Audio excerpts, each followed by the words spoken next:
Hello everyone, good morning. আমি সৌমি আর আমার চ্যানেলের আরও একটি নতুন ব্লগে আপনাদের সবাইকে স্বাগত।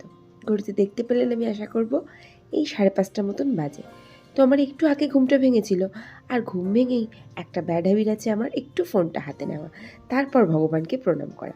তো যাই হোক, সকালে উঠেই আমি আমার টুকটাক করে যা যা কাজ থাকে শুরু করে দিলাম। তবে আজকের ব্যস্ততাটা একটু বেশি।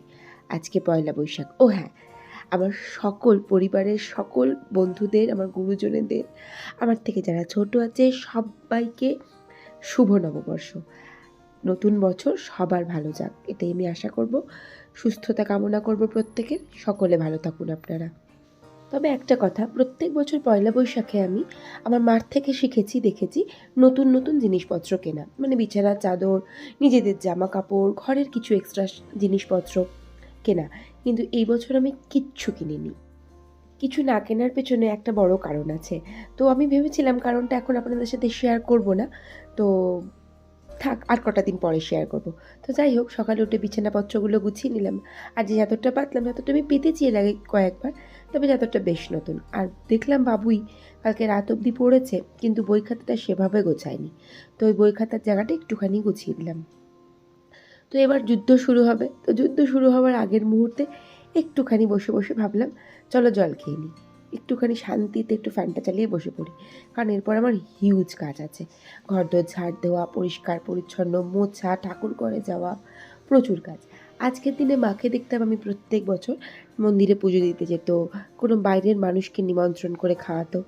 কিন্তু আমার কাউকে আমার নিমন্ত্রণ করা হয়নি, আর পুজো দিতে যাবারও সেরকম কোনো প্ল্যান নেই। তো ভাবলাম ঠাকুরের কাছে একটুখানি, মানে ঘরের ঠাকুরকেই একটু ভালো করে পুজো টুজো করে নেব। তো ডাইনিং টেবিলের কভারটাও একটু কদিন চেঞ্জ করা হয়নি। তো ভাবলাম চলো এইটাও চেঞ্জ করে দিই ফাঁকে। এই কভারটা আর এই রানারটা আমি মনে হয় পুজোর সময় কিনেছিলাম। অ্যাকচুয়ালি এই কভারটা চাদর, আমি চাদরটা কিনে সেটাকে কাটিং শাটিং করে ওই কয়েকখানা কভার বানিয়েছিলাম। তো যাই হোক, এবারে ডাইনিং টেবিলের কাজটুকু কমপ্লিট করে নিয়ে আমি চলে এলাম রান্নাঘরে। ওই প্রত্যেক দিনের যেটুকু কাজ থাকে সেটুকু কমপ্লিট করতে হবে, মোছামুছি হ্যান ত্যান। তো তারপর ভাবলাম যে না, ছাদে গাছগুলোতে আমার জল দিতে হবে। এই করতে করতে মোটামুটি 20-25 মিনিট হয়ে গিয়েছিল। দেখলাম রোদটা কিন্তু বেশ উঠেছে। গরমের রোদ বলে কিন্তু এতটা দেখা যাচ্ছিল। আর না হলে কিন্তু এই শীতকাল হতো, রোদটা এতটা তাড়াতাড়ি ওপরে আসতো না, মানে সূর্যটা। তো আমি গাছে জল দিয়ে নিচ্ছি, আর তারপরে নিচে গিয়ে আরও তো কাজ করতে হবে। গাছগুলো বেশ সুন্দর হয়েছে, কিন্তু একটা জিনিসে দুঃখ হচ্ছে, ফুল হয়নি। কারণ আমারই দোষ। কোনো জিনিসকে পাত্তা না দিলে সেও কিন্তু তোমাকে পাত্তা দেবে না। আর আমার মনে হয় সেটাই উচিত। কাউকে তুমি বেশি ভালোবাসছো, অথচ সে তোমাকে খুব একটা গুরুত্ব দিচ্ছে না, সেখান থেকে ভালোবাসা গুটিয়ে নেওয়াই উচিত। কারণ গুরুজনেরা বলে, উলুবনে মুক্ত ছড়ানো বা অপাত্র দান করা খুব অন্যায়। কোনো ইনভেস্টমেন্ট ভুল জায়গায় করতে নেই, সে টাকাই হোক বা ভালোবাসা। যাই হোক, সকাল সকাল জ্ঞান দিয়ে দিলাম, পয়লা বৈশাখ স্পেশাল। তো যাই হোক, ঘরদোরগুলোও মুছে টুছে নিলাম, আর আমি স্নান টান করে একদম নতুন জামা পরে নিয়েছি। এই জামাটা আমার বোন আমাকে বানিয়ে দিয়েছে। পিসটাও ও কিনে দিয়েছে, আর বানিয়েও ও দিয়েছে। বোন ভীষণ সুন্দর বানায়, কিন্তু ওকে যদি বলি এটা বানিয়ে দে, ওটা বানিয়ে দে, ও বলবে পারবো না, পয়সা দে। তো যাই হোক, সকালে স্কিন কেয়ার রুটিনটুকু কমপ্লিট করে নিয়ে সোজা চলে যাব আমি ঠাকুর ঘরে। তো ঠাকুর পুজো দিয়ে নিই আজকে। তো আজকে তো আমার না খুব একটা ভালো ফুল আনেনি, আর ভালো ফুলটা না আনলে আমার না মনটা কেমন খুঁতখুত করে। তো যাই হোক, পুজো টুজো দিয়ে নিলাম, আর নিয়ে তো কদিন ধরেই না ভাবছিলাম একটু ধুনো দেবো সন্ধ্যার দিকে। তো সন্ধ্যের দিকে ভুলেই যাচ্ছিলাম, রোজই প্রায় ভুলে যাচ্ছিলাম। তাই ভাবলাম যে চলো, তাহলে আজকে সকালবেলা যেহেতু মনে আছে সকালের কাজ, তাহলে সকালবেলায় কমপ্লিট করে ফেলি। আবার যদি ভাবি রাতের বেলা দেবো, তো আমি তো আবার ভুলে যাব। তো যাই হোক, এবারে আমি ঘরগুলো একটু ধুনো টুনো দেখিয়ে নিলাম। আর ধুনোর সাথে কর্পূর মিশিয়ে দিলে এত সুন্দর স্মেল আসে না, যে কী বলবো। তো এদিকে বাবুই রেডি হয়ে বসেই ছিল পড়তে যাওয়ার জন্য। তো ও পড়তে যাবে, তো সেই জন্য ও বেরিয়ে গেল। আর বডি স্প্রেটাও সবসময় বাইরে রেখে দেয়, মানে জানালাটা বেরোবে, বডি স্প্রে লাগাবে, বেরিয়ে যাবে। কোনো দিনই মানে ড্রেসিং টেবিলের সামনে থেকেও বডি স্প্রে লাগায় না, রেয়ার। মানে ওর বডি স্প্রেগুলো বেশিরভাগ সময়তে না জানলায় থাকে, আর আমিও তেমনি ওখানে জানলার থেকে সরাই না। এদিকে বাবুইকে আমি দরজা দিতে গিয়েছিলাম চা বসিয়ে দিয়ে, ব্যাস চা ফা পড়ে একাকার। আর আমি একটা জিনিস খেয়াল করেছি, আমি চা বা দুধ বসিয়ে দিই, বিশেষ করে দুধ বসিয়ে দিয়ে তাকিয়ে দাঁড়িয়ে থাকবো, পড়বেই না, এক পলক সরবো, দুধ ফুট পড়ে একাকার। তো আজকে চায়ের সঙ্গেও সেই কাণ্ডটা হয়েছে। তারপর ভাবলাম সকাল থেকে তো অনেকক্ষণ কাজ করলাম, বাবুইও বেরোলো, হুটোপাটা করে ওর খাবারটাও রেডি করে দিতে হলো, তো একটুখানি বসে একটু শান্তিতে চাটা খাই। আর ঘরে যেহেতু কেউ নেই, যদি আমি শান্তিতে না খাটের ওপর বসে পড়েছি চা নিয়ে। তো অন্য সময় বসি না, বসলেই আমার ছেলে বলবে আপনি কেন বসেছেন খাটে, আপনি নিচে নামুন। ওর হাজারো বকর বকর শুনতে হবে। ওর বকবক শোনার থেকে না মানে ডাইনিং টেবিলে বসেই খাওয়াই ভালো। তো আজকে যেহেতু ও বেরিয়ে গেছে আর বিছানাপত্র আমি তুলে ফেলেছি, তো সেই জন্য ভাবলাম যে না, আজকে বড় ঘরে বসে একটুখানি চাটা খেয়ে নিই। আর তমালও নেই, কারণ তমালই ওকে দিতে গেছে আজকে, মানে ও মানে আমাদের রানাঘাটে নয়, পরে চাকদাতে গেছে পড়তে। তো এরপরে বসে বসে আমি একটু চাটা খেয়ে নিই, আর তারপর চলে আসবো সোজা রান্না করতে। রান্না বলতে আমি আজ ব্রেকফাস্টে ভেবেছিলাম পরোটা করব আর আলু চচ্চড়ি। তো আলু চচ্চড়ির জন্য আমি আলুটা আগেই কেটে রেখেছিলাম, আর তারপরে আমি প্রেসার কুকারের মধ্যে একটু পাঁচফোড়ন, শুকনো লঙ্কা দিয়ে আলুটা ঢেলে দিলাম। আর বেসিক যা মশলা লাগে, লবণ, হলুদ, লঙ্কা গুঁড়ো, একটুখানি টমেটো দিয়ে ভালো করে কষিয়ে নিয়ে আর তার মধ্যে জল ঢেলে দিয়ে আর 2টো সিটি মারলে তো প্রেসার কুকারে আলু চচ্চড়ি রেডি। আমি যখন প্রথম শ্বশুরবাড়ি এসেছিলাম না, আমি বেশিরভাগ রান্নাই মানে প্রেসার কুকারে করতাম, সেই জন্য আমাকে না সবাই রাগাতো। কিন্তু আমি সেই অভ্যাসটা ছাড়তেও পারিনি। কিছু কিছু রান্না এখন আর করি না, যেমন শাক করি না, কিন্তু কিছু কিছু রান্না করা আমি এখনও ছাড়তে পারিনি। তো এদিকে প্রেসার কুকারে আমি বসিয়ে দিলাম তরকারিটা, আর কী করবো ভেবে পাচ্ছি না। তারপর মনে পড়লো যে ও হ্যাঁ, আমাকে তো ওই ডাল ভেজাতে হবে, মানে ছোলার ডাল। আমি আজ একটু ধোকার ডালনা করব। আমি সচরাচর ওই ইনস্ট্যান্ট কিনে নিয়ে বানিয়ে নিই, তবে আজকে ভেবেছিলাম ডাল ভিজিয়ে ধোকাটা রেডি করব। আর এদিকে ময়দা মাখতে গিয়ে পুরো কি বিশ্রী একটা কাণ্ড করে ফেলেছি। ময়দা পুরো একদম জলে জল মানে লাল হয়ে গেছে একদম। তার ময়দাটা কোনো রকমে সেটেল করলাম, করে আজকে আমি পায়েস করব। পয়লা বৈশাখের দিন আমি পায়েস করবই করব, এটা আমি আমার মায়ের থেকে শিখেছি। তো পায়েসের জন্য দুধটা বসিয়ে দিয়েছিলাম, আর হচ্ছে কি গোবিন্দভোগ চালটা একটুখানি ঘি দিয়ে ভালো করে মাখিয়ে নিয়ে সেটাকে একদম ডাইরেক্ট দুধের মধ্যে দিয়ে দিই। দুধটা খানিকক্ষণ আমি এলাচ দিয়ে ফুটিয়েছিলাম, তারপর এবার কন্টিনিউ নাড়তে থাকলে ওটা মানে পায়েসটা হয়ে আসে। এটাই মানে এইভাবেই আমি পায়েস করি। আর তারপরে একদিকে আমি করলাম কি, এই গ্যাসটা জ্বালিয়ে দিলাম, আর একদিকে আমি ডালটা বসিয়ে দিলাম। ডাল বলতে মুগের ডাল করব। আজকে মুগের ডাল করব, আর দেখি কিছু ভাজাভুজি করব। তো আলুটা ভাজবো না, ভেবেছি একটু পটল ভাজবো, ফ্রিজে অনেকগুলো পটল আছে। এদিকে আর একটা টেনশন আছে, পটল ভাজলে বাবুই পটল খায় না। তো যাই হোক, ওসব ভাবনা পরে আছে।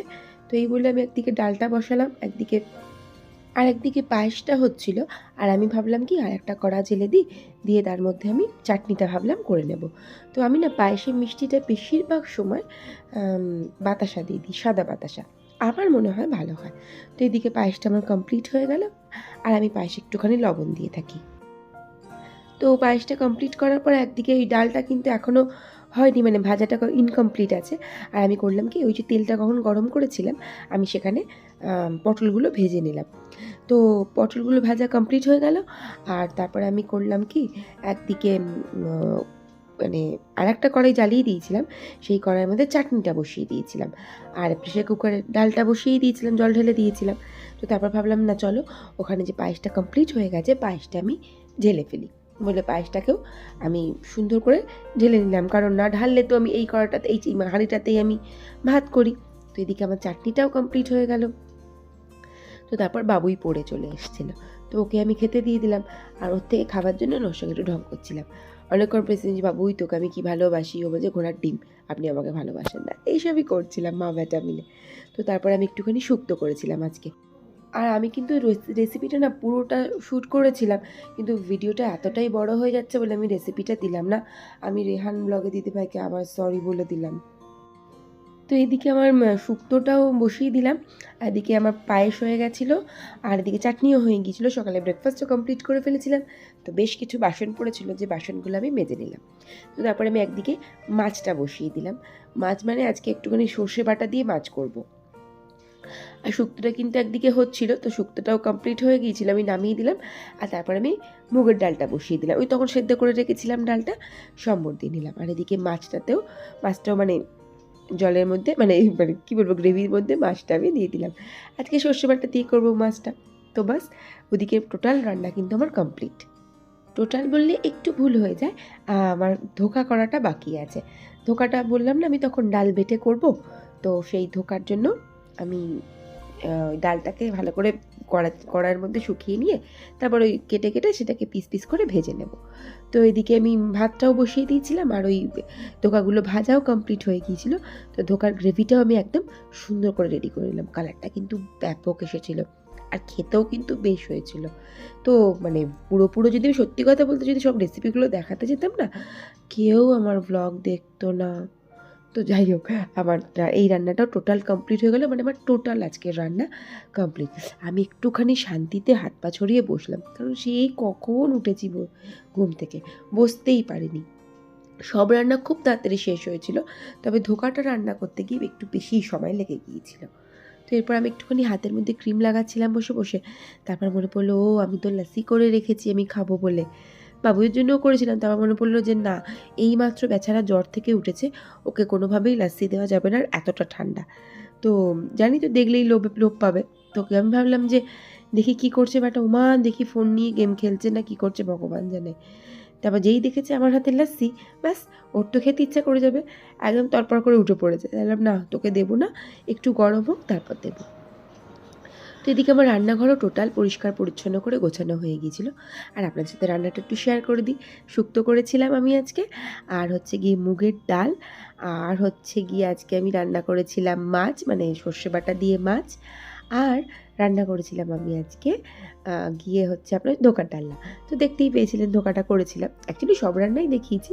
ও হ্যাঁ, পটল ভাজা আর হচ্ছে কুমড়ো নয়, বেগুন ভাজা, এটা খালি আমি দেখাইনি। আর হচ্ছে গিয়ে এটা চাটনি আমের, আর হচ্ছে পায়েস। তো বাস, রান্না হয়েছিল আজকে আমাদের এইটুকুই। তো তারপরেও আমার লাসিটা খেতে খেতেই তো আপনাদের সাথে কথা বলছিলাম। তো একটুখানি শান্তিতে একটু ফ্যান চালিয়ে বসে পড়লাম।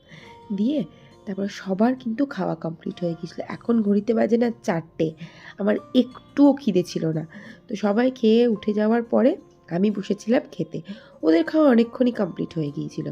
আর আমি না পটল ভাজা খেতে খুব ভালোবাসি। আমি বাবুর জন্য ভেজেছিলাম, আমি জানতাম ও খাবে না, তবুও ভেবেছিলাম যদি খায়। তো ও খায়নি বলে ওর পটল ভাজাগুলো দিয়ে টোটাল আমি ভাত খেলাম, আর ধোকার ডালনা। আর আমি আজকে কিচ্ছু নিইনি, ধোকার ডালনা আর পটল ভাজা দিয়ে ভাত খেয়ে আমি কমপ্লিট করেছি। তো যাই হোক, আজকের ব্লগটা আমি এখানে শেষ করলাম। ভালো লাগলে প্লিজ পাশে থাকবেন। Thank you. আরও একবার শুভ নববর্ষ।